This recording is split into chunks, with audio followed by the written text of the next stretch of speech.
Part 7 of lesson 70, we're moving on to the behaviour of the hips within the golf swing. So back to first principles. Let's go with the human wheel. I turn my shoulders through 90 degrees and you can see that simple rotation pulls my torso and my core muscles. Now of course, the torso and the core are linked to my hips and my pelvic joints. So as the shoulder turns in plane, with width and with good path, already the hips are starting to behave as they should. So if the shoulders are turning through 90 degrees, you'd expect the hips to turn through 45. If you want to be really sort of mathematical and fussy about it, you could then work out that the knees are going to move about 22.5 degrees. You see that?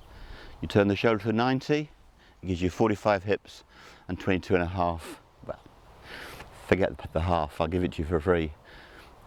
But you can see that as the shoulder turn works through the torso, through the core, into the hips, good things are starting to happen. Now, it all seemed rosy and simple at the point that I'm in the horizontal mode. So I'm coming back to the golf ball here, and if I stand up and make my back swing under the throat, there's the hip rotation. My knee moves back a little bit. Now, this is a big one. When I lean forward to operate in the 6-iron swing plane, now that I'm on inclined axis, the hip seems to behave differently. It appears to rise and the right leg to straighten. It's the same movement. Here's the horizontal shoulder coil. There's my hip turning through 45. But because my shoulders are living on a horizontal plane, my hips are living in a horizontal plane of rotation. When we lean forward, that same rotational movement makes it appear that the right hip rises. It doesn't. It moves in an upward direction. The right leg is not trying to straighten. Now, unfortunately, the people who've been beguiled by stack and tilt, which is a flawed concept, I might add, and it's flawed because it misinterprets human movement. And one of the misunderstandings of the stack and tilt teachers is they think that the right hip rises and the right leg straightens. Okay? And they've just misinterpreted what's happened. Here is horizontal hip rotation and here is inclined hip rotation. It is the same rotation, but it manifests differently because we're leaning forward from the hips now. If I turn sideways to you, if I put my club there, when I coil, this gap increases.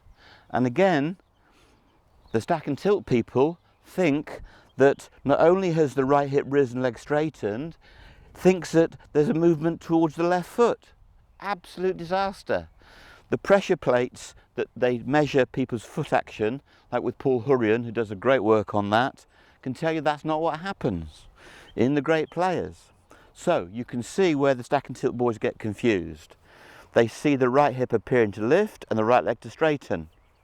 And because of rotation, right, this moves away. It's not going laterally, it's just the fruit of rotation. If I rotate back, it goes that way. So you can see that they're adding 2 and 2 together and coming out with 5. So let's go back to basics.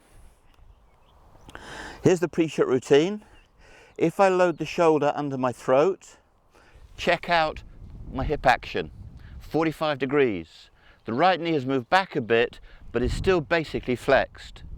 All right, so here we go. We load. The hip has rotated in response, and now I can release. Now, even though I paused at the top, I still managed to button the shot. Now, trust me, I don't want you ever thinking about your hip action when you're out on the golf course. You've got bigger fish to fry. Prepare, coil, release. Can you imagine playing tennis and other sports and thinking about your hips? It's a nonsense, isn't it? We have to understand the hip action is caused by the rotation of the left shoulder, assuming good posture. So if you're doing that well, if the left shoulder is coiling, the hips are behaving. So again, it's one of the 15 benefits. When the shoulder coils, the hips are dragged into action. And even when you incline from the hip, the same is true. It just appears that this seems to rise. Forget it.